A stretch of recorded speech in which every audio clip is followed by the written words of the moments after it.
Hello and welcome back to the Skippers View podcast, episode 249. My name is Hagen, that's Brett. As always, brought to you guys by StatSoldier.com. If you guys follow Skippers View at all, you've definitely seen those little graphics they have going out there. I know Brett puts out a lot of them, Dean puts a lot out, especially on the Skippers View page as well. So go check it out. It's a great website too. There's a lot of new features that Dean's been putting in there, which is awesome. But check that out. And also, too, before diving into things, happy Mother's Day to all the moms out there. Obviously, a big day. Mothers make the world go round. So happy Mother's Day to them. Brett, how are we doing? Doing good, doing good. Yankees are playing good baseball.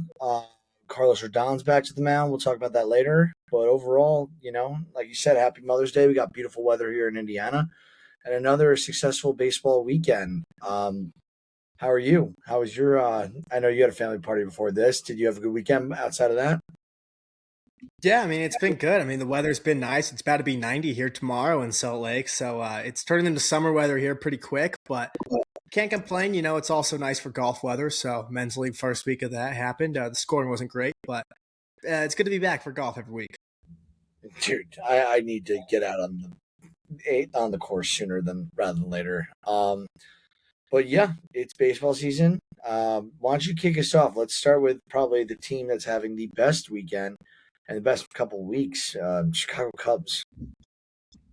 I mean, yeah, I think it's people notice at this point now how great the Cubs have been this year, especially when it comes to when they're playing at home. I mean, they're the best home team in all Major League Baseball right now. They currently have a 15-game home winning streak. It's their longest since 1935 when they won 18 in a row at Wrigley Field. It's their longest home streak now in 91 years. This is an incredible run by the Chicago Cubs. I mean, I think if you look at it over the years too, the Cubs are always normally a team that's going to play better at home. Obviously, one of the best atmospheres in all of baseball. Even if it's those Friday day games in Wrigley, the fans are gonna show out and they're gonna be a great crowd. And it's been awesome for the Cubs so far to see them at home too. They're never one of these big market teams like the Mets, the Yankees, that if their guys are struggling, they're not gonna really be booing them by any means. I mean, they're great fans there. They want all their guys to succeed. And they're going to back their players too, obviously, which is really nice too. And I think that plays really into them playing well at home too. I mean, ballpark too. I mean, what can't you love about Wrigley Field? So it's been incredible to see the Cubs what they've been doing at home so far. Yeah, not only doing it at home, they're 500 on the road, which is kind of crazy for how good of an offense they are. Um, but yeah, they are doing this at a time where I was going to talk about it later. Might as well talk about the Central really quickly now. The entire Central, Hagen. I don't know if you realize this. Everyone's above 500. The worst team in the Central are the Reds, and they're 3 games above 500. So Cubs, they're winning games when they need to, especially with the rotational issues that we've talked. Everyone in baseball is talking about and has been talking about. We've talked about it multiple times. Cade Horton, Justin Steele, the reliancy on Shota Imanaga, Edward Cabrera. Now you got Ben Brown getting relied upon heavily here. So we'll see how the Cubs are active at before the deadline and at the deadline for this year's team. But we got to think that the offense is just hot, and this is just a miraculous run for Chicago right now. We'll see how when the Brewers, who just got Jackson Churio back, when all these teams like the St. Louis Cardinals who are outperforming, how the rest of the season is going to pan out. I mean, yeah, obviously talk about like the pitching. They're going to need some help there too. There obviously were some rumors going around that they've been talking to the Mets a little bit about Freddie Peralta, which is, as a Mets fan, already crazy that before. I mean, the first week of May, there's already Freddie Peralta trade rumors going around there, which is a little crazy. But obviously, would take a little bit of time. Obviously, the Mets aren't going to sell at this moment, but it shows the Cubs are willing to look into other starting pitching and look to improve because they have the offense to win a World Series. I fully believe that they just need more than Edward Cabrera and Shota Imanaga to really hold them down in the playoff series right now. Because we saw last year, Shota wasn't the best, especially in the second half. Hey, I have a emergency downstairs. If you want to just talk about the Mets for like 2 minutes, I'll be right back. I'm going to go off camera and on mute. I'll let you rant about your Mets though while I'm not here. I mean, yeah, the Mets have been people who know me very well. I get very emotionally invested in the New York Mets, and right now it's kind of been a time where they haven't been playing very good. I think it's not a secret that the Mets are the worst team in baseball right now. I believe tied with the San Francisco Giants and the Los Angeles Angels. So it's been a rough time in Mets land, but things are turning around a little bit. I know it was a rough series in Arizona that just ended right now, a 2-1 series loss against Diamondbacks, but they just won a series against the Angels, then one against the Rockies, and I know that's, hey, Angels Rockies, you should be winning those series. Yes, but when you look at how bad the Mets team has been so far this year, I think even winning series against those teams has been a victory. And there's been a lot better signs too. I know Peterson's looked a bit better out of the bullpen so far. I know Manaya's looked a little shaky, but they're going to have to figure out a starting pitcher here soon because they really only have that four-man rotation going right now, and Brazobon's been the opener for them. But it looks like Christian Scott's the answer, is the fourth guy right now. The fifth starter is going to be Johnny Allstaff, I guess, until you figure it out. It makes it easy when you have multiple guys who are long men in the bullpen right now. But besides that, I think the Mets are starting to turn the corner a little bit, slowly but surely, and it sounds like there was some things going around that the team is giving them around until June 1st to really turn things around before they make any big changes. But I think it was really big that David Stearns went out there and he backed Carlos Mendoza and said, this is our guy. Because if you look at that moment there, I mean, things have started to turn around since then, which is, I think, a really big moment for the team, too. I think when you have a manager that is just, hey, this job is safe. Like, as a player, you don't have to worry about, hey, is there going to be changes in the locker room, gets getting fired, whatever it is. I think it's just good to just come out there and say, hey, this is our guy. I mean, it got to a point you had to say, this is our guy, Mendoza's our guy, we're sticking with him, or you had to say, we're moving on to someone else. And I think it was the right thing to do. I wish they would have said that a little bit earlier. I think they just let Mendoza kind of wiggle around in the room of, I don't know what my job is looking like for a little too long, but can't be mad at me. I said it, and the team's turned around a little bit since then. Sorry, I missed all that, but had to deal with something. Sorry, we're live.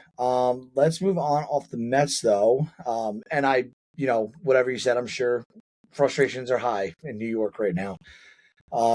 Let's talk about the Giants and the Guardians. So I don't know if you caught this in the middle of the week. This one almost went underreported. The Guardians made a really surprising move by acquiring Patrick Bailey in exchange for Matt Tugboat Wilkinson from the Guardians. So explain to me how this works, Hagen. Patrick Bailey's he's a two-time Gold Glove winner. He's especially known for the glove. Not necessarily a bat. The Giants their offense is horrendous, so they're moving off Bailey and acquiring a pitcher, but pitching, I don't know how bad it is right now. I'll look up their runs, like their team ERA as a team, but did you make any sense of this deal? I just thought it was weird in the first place. I didn't think Patrick Bailey was going to be on the moves by any means here. It really just, I guess, shocked, I guess, would the right way to, when I first saw that come around on Thursday morning, I believe. But especially, too, if you just look at the control that's on Patrick Bailey right now, I mean, he hasn't even entered ARB1 yet, so you still have him for the rest of this year and 3 years of game control for the best defender in all of baseball. I mean, if you look at just fielding run value, depends on whatever you want to use, fielding run value, let's say, on StatCast. If you want to look at that, and I know a lot of people put the graphic out there since the trade happened, since his debut, he is lapping everybody in the league in defensive value. There's no one even close to him. It's absurd how far ahead he is of everybody else. And he's still the best defender in all of Major League Baseball, at the most demanding position in Major League Baseball as a catcher. I mean, it was shocking. I know the guy can't hit. I know that, and I believe they said his starting job was lost a little bit, especially because he's just been really struggling with the bat this year. I mean, in 89 plate appearances so far this year, he has a 16 WRC plus. That's just awful, and I can see why you don't want them. But his defense is still so good that you're willing to put him out there. At least in my opinion, I would do that, and I think the Guardians are going to do that too, especially when you had a guy like Austin Hedges starting 3 times a week for him, who's basically the poor man's Patrick Bailey. He can't hit, but he's still a really good defender. Patrick Bailey's just the LeBron James of Austin Hedges, I guess the right way to put it. But it really just shocked me to see this. The Giants, I guess they're going to be selling. I mean, if you look at their team, they're going to be probably more pieces to sell at the deadline coming up here, whatever the few months. If teams need to swing an early trade, maybe look at the Giants and look at who they have available too. I mean, obviously on the pitching side there, you'll have Robbie Ray's due to be a free agent. Luis Arias could be a great deadline deal for a team. Taylor Molly could be a deal if you need an arm to eat some innings for you there too. I mean, there's a few pieces out there the Giants could be trading. Yeah. The one thing I will say is catcher's the one spot in the field. I feel like if your defense is that spot on defensively as a catcher, you don't really need to worry about the bat. This isn't a Cabrian Hayes situation like Pittsburgh and now Cincinnati's dealt with, where you're essentially subbing out a bat that's supposed to have a really impact bat at the hot corner for elite defense. Catcher, the elite defenders are far and few between. There's not that many catchers, I'd say, that are considered elite compared to like shortstop, even outfield. How many elite outfielder defenders are there? Right? Like, how many guys have won a Gold Glove playing the outfield that are currently in the MLB right now? Tons. So it's a weird trade, definitely a weird trade, and this is a fan favorite because of the nickname Tugboat. But we'll see how this plays out. And you know, um, not to just go into what you're saying, but I think the Giants, they're right now, they're second to last in the division. They might be tied with the Rockies in the division. That's how bad things are going right now in San Fran. And they have pieces to sell between Arise, Robbie Ray. That Adamas contract is looking worse and worse by the day. That really sucks. And by the way, the Rockies are a half game behind the Giants in the division.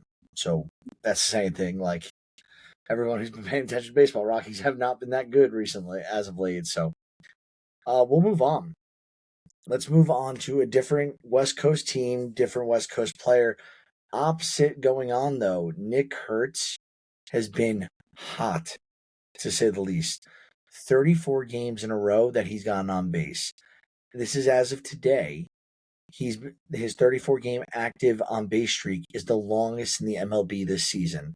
I know people might turn around and be like, what about Shohei? Wasn't he just at 50 something? That was combined from last season as well. This is this season alone. So crazy on base streak for Nick Kurtz. Hagen, am I crazy to say, who would you rather have right now in a dynasty league? Vlad Guerrero Jr. or Nick Kurtz for the bat? I don't think that's a crazy question to even ask. I mean, because if you look back to when Nick Kurtz debuted last year, he was the third best hitter in all of Major League Baseball last year. And I know he had the rough, I talked about it last episode, I believe, of the first 30 plate appearances, he hit like 50. He had like 2 hits, whatever it was. Take that out, he's been incredible again this year so far. So, I mean, I think it's definitely a question. I can see a lot of people taking Nick Kurtz, honestly, just because of probably the age factor in there, too. I mean, it's going to come down to what do you want there. I mean, Nick Kurtz is 23 years old. I mean, that's something to factor in Dynasty. And I think a guy who can already be a top 10 hitter in baseball and he's 23 years old, I mean, that's pretty hard to pass on. But granted, Vladdy Guerrero looks like he's on pace to be a Hall of Famer at some point in his career. I think I'd rather go with Kurtz due to like, obviously Guerrero has more opportunities for like RBIs, runs, because the offense is just better in Toronto. I don't care what the records say right now. I'd much rather have Toronto's offense, especially when all things are clicking. But Nick Kurtz, the age, the walking ability, I don't know. Nick Kurtz is an attractive bat you want in a dynasty league right now. Let's move on though off Nick Kurtz. Let's talk about a stud all-star outfielder for Boston who's going to be out for 10. He's hit the 10-day IL, and that's Roman Anthony.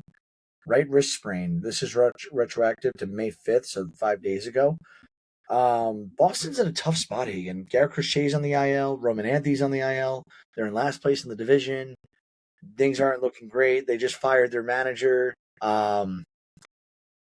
Where's your mindset if you're a Boston Red Sox fan right now? I mean, you're last in the division. You're 9.5 games out right now, which feels like the sky is falling, especially for the way the thing. I think the right way people put it is I don't think Red Sox fans were happy after the offseason. I think they felt like they were all missing something, specifically a bat.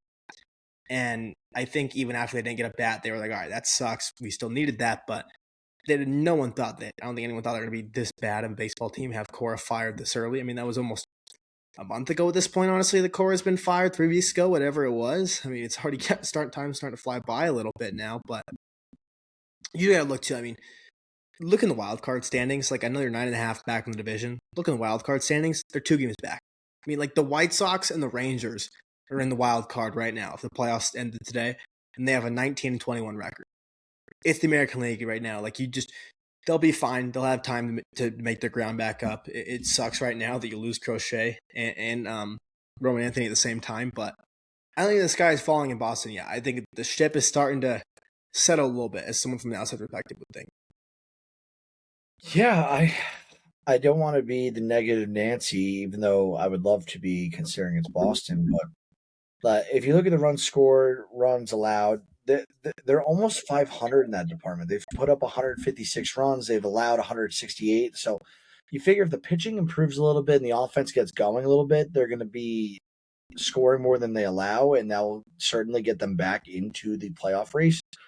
It just, with the injuries piling on, the firing of managers, and like guys not taking over, you gotta. We're 40 games in. You gotta start to think when.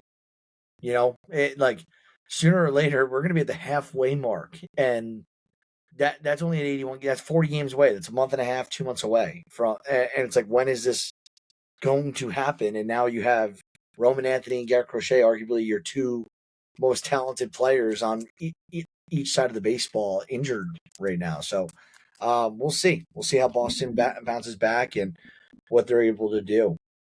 Let's talk about another team that, is a colored sock. How can we not talk about Munetaka Murakami on this show? So I didn't know this. I saw this. Remember the number 8, because that is the amount of series in a row that Munetaka Murakami has hit a home run in the first game of those 8 consecutive series. How nuts is that? 8 straight series in a row, he's hit a homer in the first game of it. I mean, it's pretty insane what Munetaka Murakami is doing right now. I feel like every other day I open social media and I see it's another bomb. I mean, it's awesome to see. And I think it's awesome to see, too, that we thought this guy was going to be this $100 million, $200 million player, whatever, in the offseason.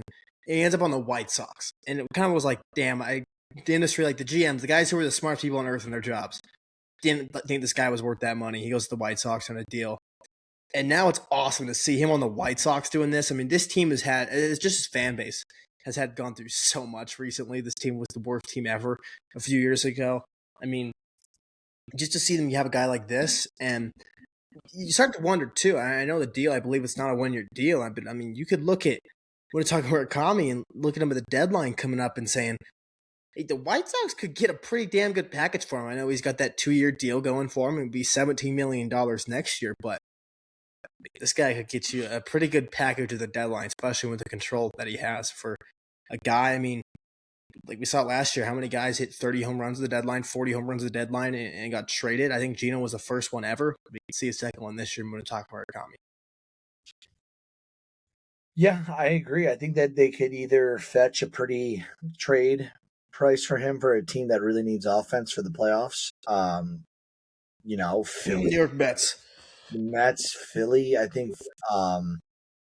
Funny that we both went to NL East teams right away. I think that the Giants, like, how we not? If you're the Giants right now, how are you not trying to throw an offer at this guy unless you become full sellers? That's the only thing that I could see being an issue here. But let's move on. Let's talk about the Royals, because they just placed their ace, Cole Reagan's, on the 15-day IL with elbow impingement. This is retroactive back to May 7th, so a few days ago now. He was removed from a game after only 58 pitches. Hagen, I feel like Cole Reagan's, is this becoming a trend of him being on the IL, or am I crazy? I mean, it's not crazy to say that right now. I hope it doesn't continue to do this, because we saw it last year with Cole Reagans, who only pitched 61 innings last year after coming off 186 innings and came off a great kind of breakout season, a true breakout in 2024. Since then, he's had 90, close to 100 innings. And even when he has been on the field, he's been 4.5, close to 5 ERA type of guy. I mean, since that 2024 season where I believe he took 3rd or 2nd in the Cy Young, he hasn't been himself. And it just sucks to see him keep getting hurt and hurt. And I believe last year was the shoulder for a bit, and now it's elbow. It's just not good for Cole Reagans. No, it's not. And the Royal, this sucks really for like Bobby Witt, Pasquantino, Michael Garcia, Caglianone, this entire bunch, because it's like the pitching is the only thing I felt like that kept the Royals around, in like making them interesting last year.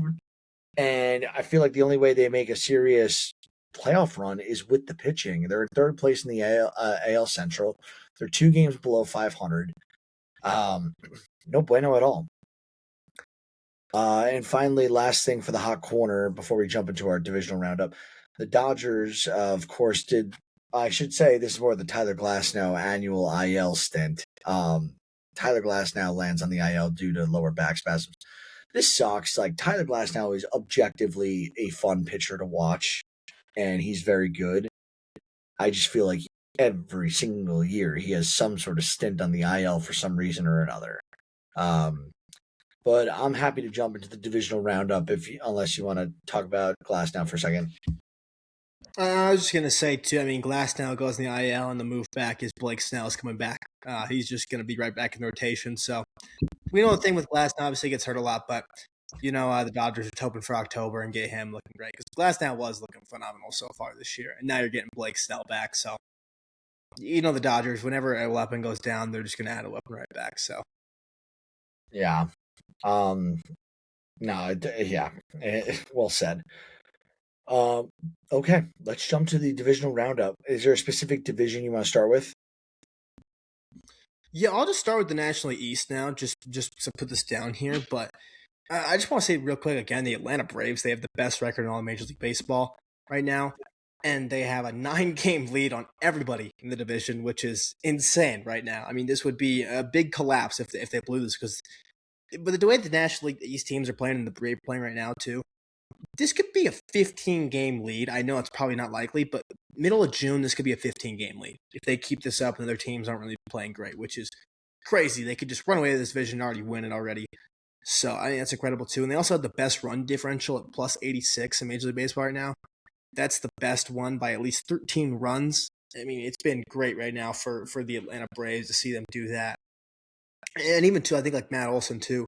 I know he just, I believe today, just came into 10th in the all-time active games played in a row, which is awesome. A great threshold to break there that I saw MLB post that on Instagram earlier today. So that was awesome for him.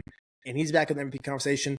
I think we talk about like Jose Ramirez being one of the most underrated players in Major League Baseball. And I think I agree with that, but I also think if everyone says you're the most underrated player, you can't be the most underrated player. I think Matt Olson's kind of sneaking his way into that category. I mean, you look at this guy too, just what he does and what he's done skip into his career. He's one of the best players on Major League Baseball, and I just think, even myself included, I don't give him his flowers enough or paid enough attention to say, hey, this guy's really, really good. I don't think people look at him and say he's the top 2, 3 first baseman. He's always left on that list, but at the end of the year, he's always right up there.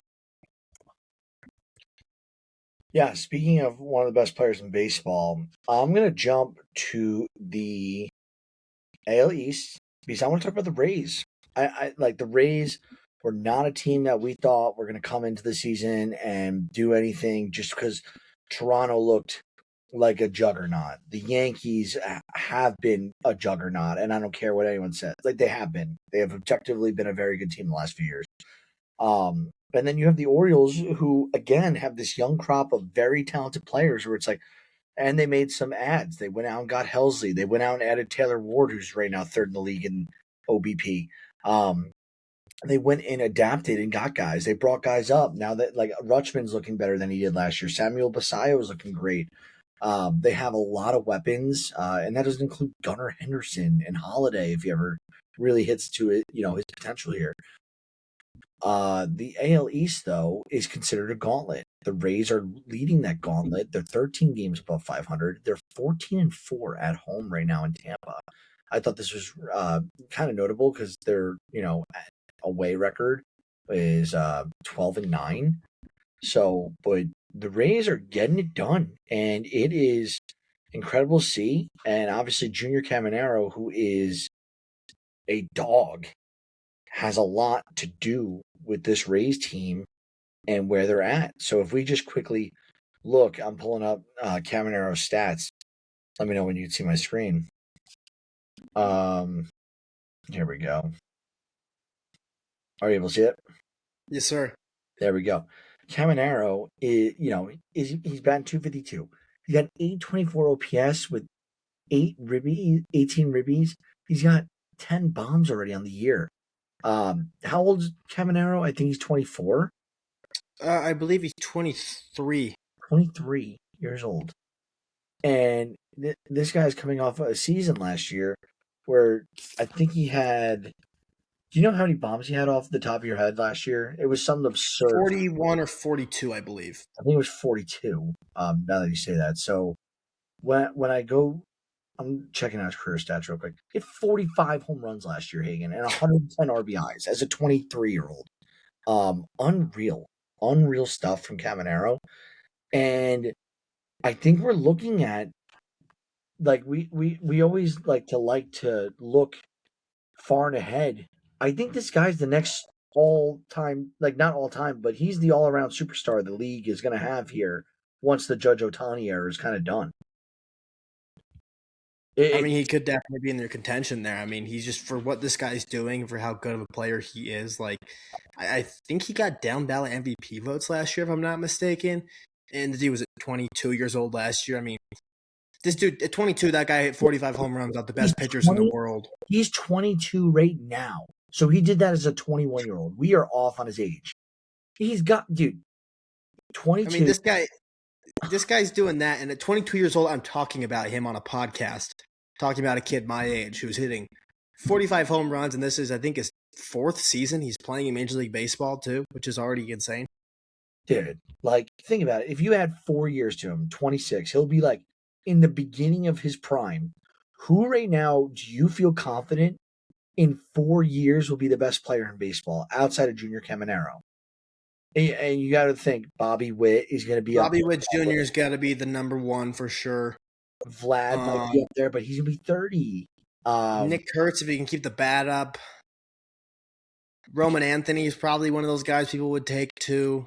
Gunnar Henderson. Again, though, Roman Anthony hasn't done what Junior Caminero's done on the field. And the Rays, it's crazy to think like how talented how they develop talent and find it.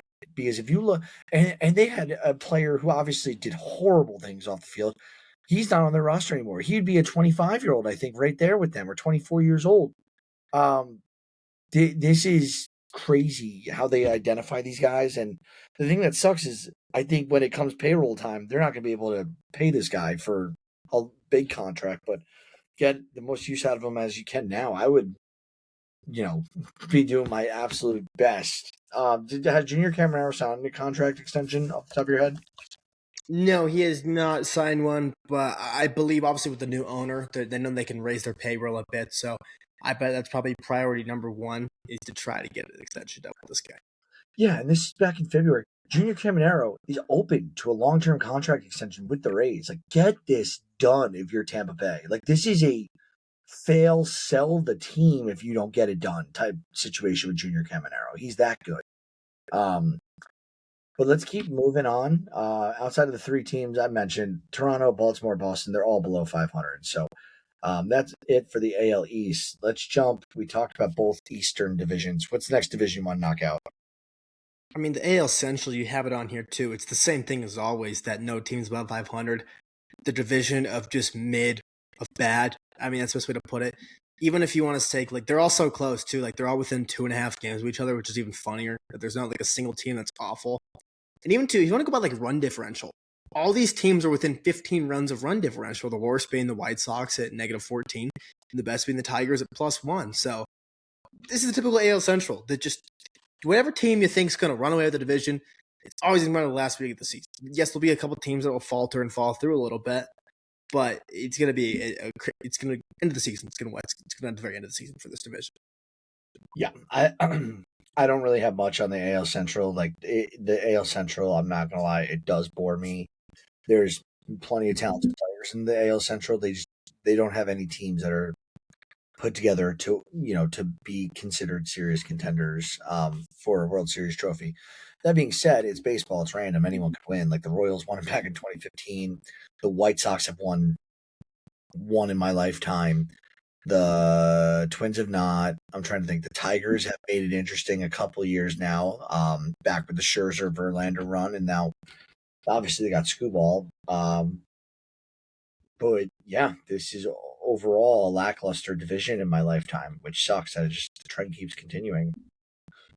Let's talk about. We talked about the Cubs, right? This is, by the way, their second double-digit win streak this season that they were just on. They lost it this weekend but they were just on their second double-digit win streak of the year. And we mentioned every team's above 500 in the NL Central. Anyone else in the Central? I was going to point out the Pirates' offense is way better than we thought it was going to be. I think it's second right now. I'm pulling it up in runs scored in the division. So like to see that out of Pittsburgh, who I what mean, they do? They actively went out and tried to sign bats for Paul Skeens, and now they have 206 runs scored compared to the Cubs 215. So they're second in the division in runs scored. if you even take two, if you want to just look at just best offenses by WRC plus this year, they're sixth in all Major League Baseball behind Dodgers, the Cubs, the Braves, the Yankees, and the Astros. You No want other to offense better than them. you want to hear who has more runs scored than the Pirates right now? The The Braves. Dodgers, the Braves, the Cubs. No, the Braves, the Nationals, the Cubs, the Yankees, and that's it. The Pirates are fifth in baseball in runs scored. The fact the Pirates, I know even with offensive moves they made, the fact they're top five is incredible. And shout out to the Nationals too. That's a crazy to me. I was shocked seeing the Nationals have scored 217 runs already this year. That's good for second in all of baseball, just behind the Braves. That's insane. It's. I don't think either of us. I don't think anyone in the world thought the Nationals were going to be a good team this year, which makes it even funnier. And even more too, it kind of describes the record too, because they had the third worst ERA in all of baseball. Yeah, got to do it on both sides of the field if you're going to win in this league. Let's talk. This isn't the NBA here. Let's talk either NL or AL West. Who do you want to go to first? We can go to the NL West here and talk about the Dodgers here. Obviously, you got on your. They've allowed the least amount of runs in all of baseball this year, only 134, which comes out to 3.3 runs per game. That's incredible. You're telling me this offense that the Dodgers have, just look at the offense. Just look at the names on their roster, 1 through 9. You're telling me that, hey, give us 4. On a typical night, you give us 4 runs, we're going to win the game. That's incredible. Those names only have to create 4 runs. There's a reason why this team is so damn good.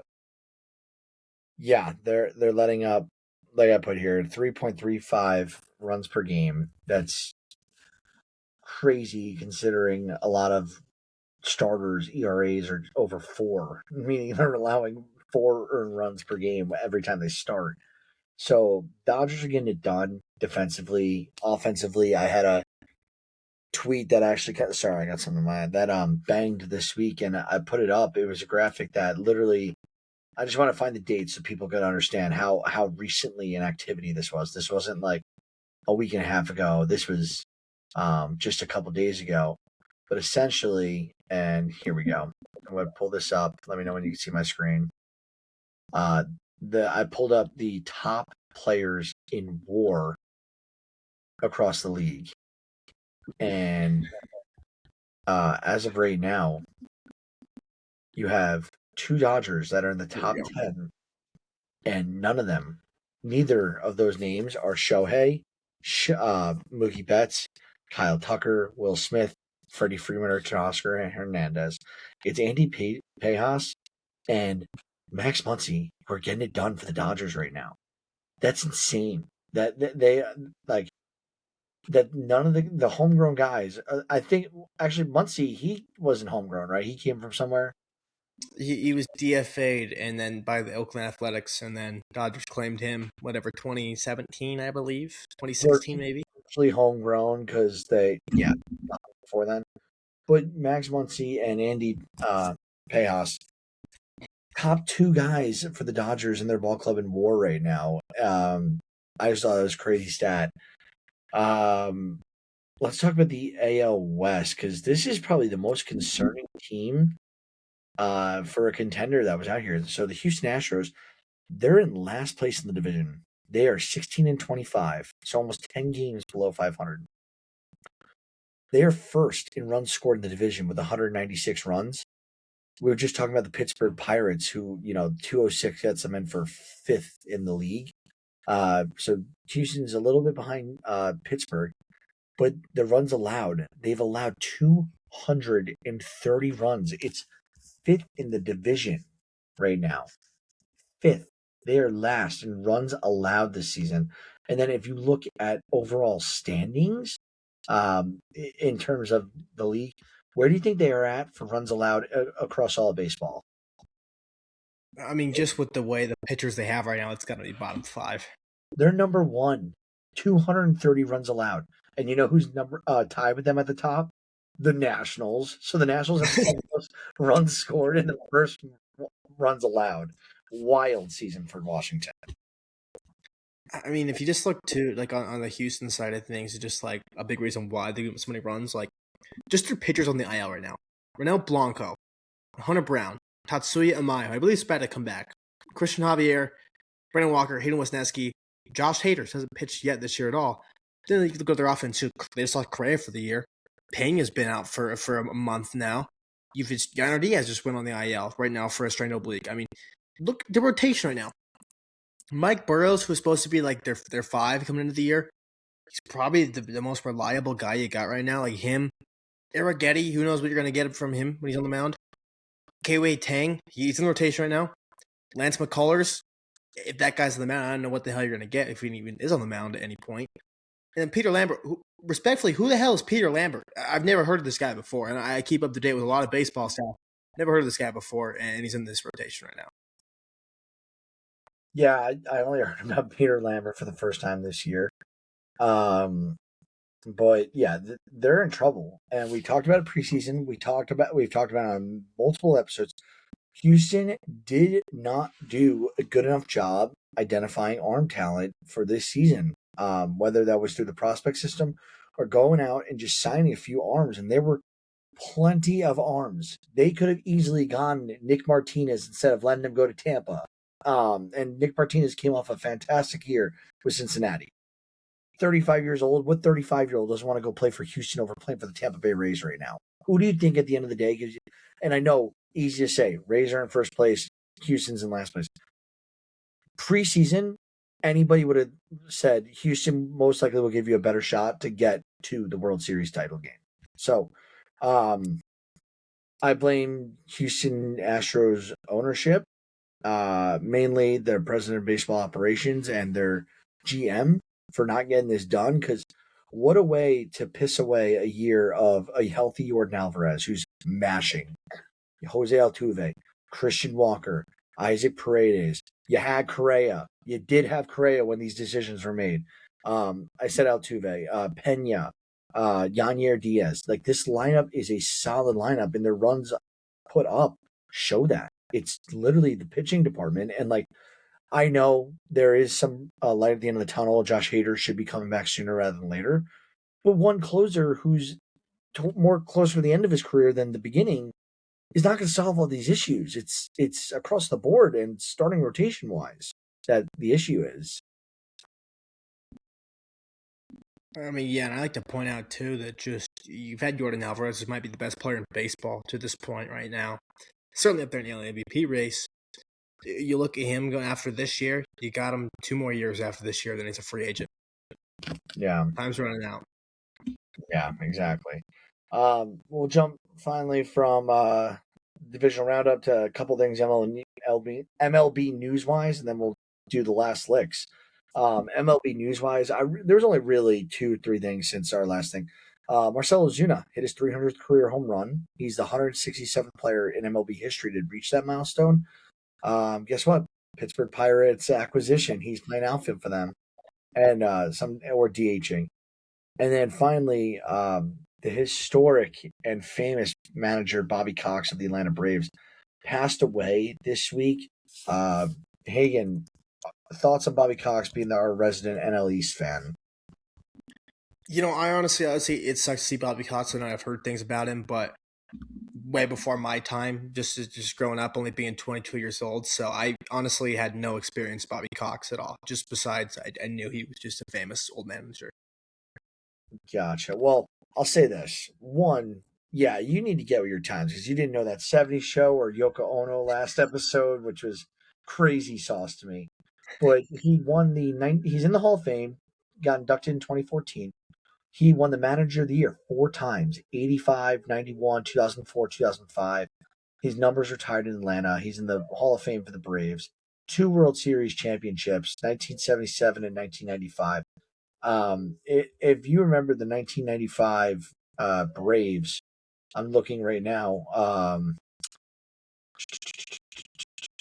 1995 Braves. I think that was Smoltz, Glavine, Maddox, if I'm not crazy. That sounds correct. I know they were there in that mid '90s stretch together.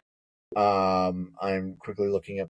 Dude, opening day starters that year: Marquise Grissom, Chipper Jones, David Justice, Javi Lopez, Greg Maddux, Fred McGriff was their opening day lineup. They won 90 games that year. I'm just looking at their team. Yeah, they Glavine, Maddox, Smoltz. This team was gross. Was Smoltz on this team? He was. I'm sorry. But yeah, they were really, really, really, really good. Um, but outside of that, that's pretty much it for me. Any last licks from you? I got one. I'm all good. My last licks. Carlos Rodon returned for the Yankees today. He went 4 and 3rd innings, 3 earned runs, 5 walks, 4 strikeouts, and a 4-3 loss to Milwaukee. I'm going to rate this a C minus. 5 walks is, almost an automatic fail. You still went 4 and a third in your first start back. You versed a very good Milwaukee team. I would like to see more out of Rodon, but the nice thing is between Schlittler, Fried, and all the other guys holding down the fort for the Yanks right now, Rodon has time to settle in. That's about it for me. You're all good, so I guess I'll close this out then. All right. Well, thank you for listening. Follow us on social media as always. Rate us 5 stars if you think we deserve it. Be on the lookout for new articles posted this week.